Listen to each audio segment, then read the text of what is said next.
we were telling you, I don't know what just happened there with the 307 here in XRP. If we couldn't hold the 307 right here, we would get rejected. And we would end up coming back to the 50, fail to hold it, come down to the 100. But since we hit the 100 day back here, we said we would more than likely fail to hold that. And then the next move down was more than likely in the XRP going to be the 260, the 200-day moving average, and then run into the 255, the horizontal left to right. Major support and resistance right there, right? And that's something in the XRP that we're watching out for. And I feel that is actually what's going on. I think we're going to make it down towards there. If you want to avoid and change the short-term price action, you got to hold this area when you get down, and that's where you can make a big rally. That's where I'm targeting my next big short-term pump from, where we come down to the 255, and then we have a rally between 10 and 20%. But unfortunately, if it doesn't hold this 255 when we get down here, your next leg to the downside does take you all the way down here to the 50-day moving average in the weekly time frame down there at $2.13. And then you can see the 100-day and the 200-day in the weekly time frame and a targeted move down there at $1.20 from what could be a potential mountain double top that I'm seeing there. And there's your neckline. And then the targeted move would get you down there. So that's something that we're watching out for because it's very interesting. The same thing as you can see with the ALGO. It did do what we thought. It got heavily rejected with ALGO, right?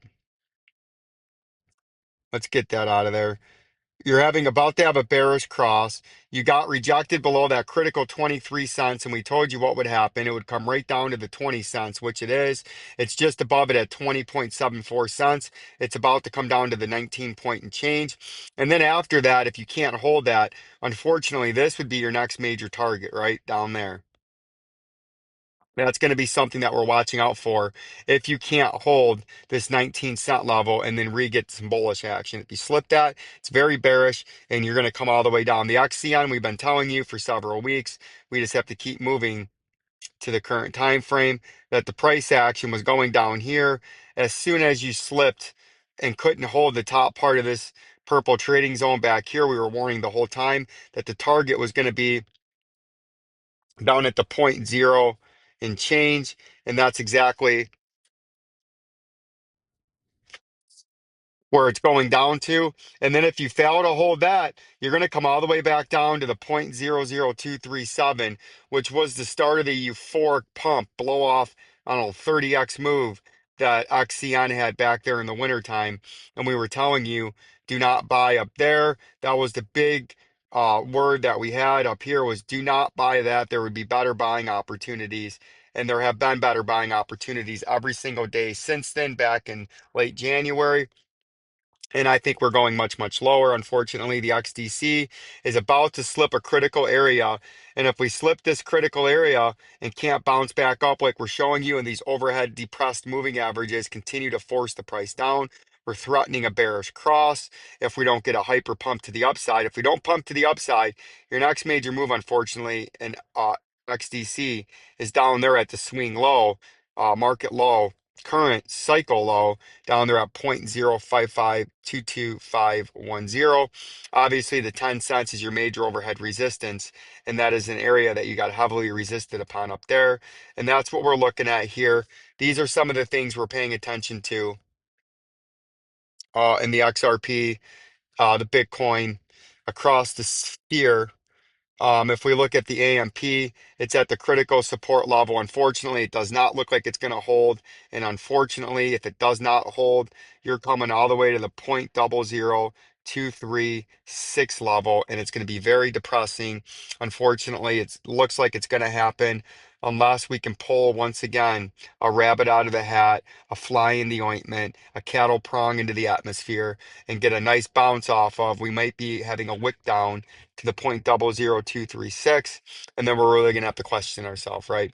And really figure out if this coin's ever gonna do anything, or figure out if this is just another shakeout and a shakedown, because we know the patience is the game, and the longer we hold,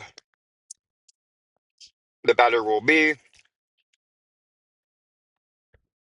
So as I sign off here and have to get back to work, Continue to invest, continue to buy asset appreciating things in a chronic dollar depreciating world. You can see today the US dollar is up big, gold's flat, silver was up big, it's consolidating now, but it did create a new short-term high. The silver bullion hit $45 today. You can see the mining stocks, the gold miners are even today after a down day yesterday. The silver miners are up, getting back what they gave back yesterday. And I would suspect a more sustained run if the price of silver continues to run this week, like I think it will.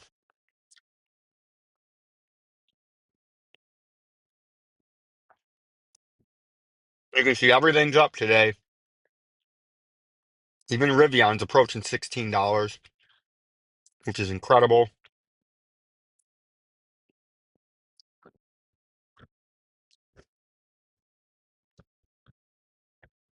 Sorry, I was chewing. Just about to get done with my lunch, eating some candy. But I'm going to have to let you go. This was a shorter break. I had to run and do something on lunch before I could make this video. I got a condo meeting tonight, so I'm going to make a video before I got to go to a condo meeting. And we'll give you a more extensive update later on tonight. Peace and love, the Rock's Eyebrow, Jay.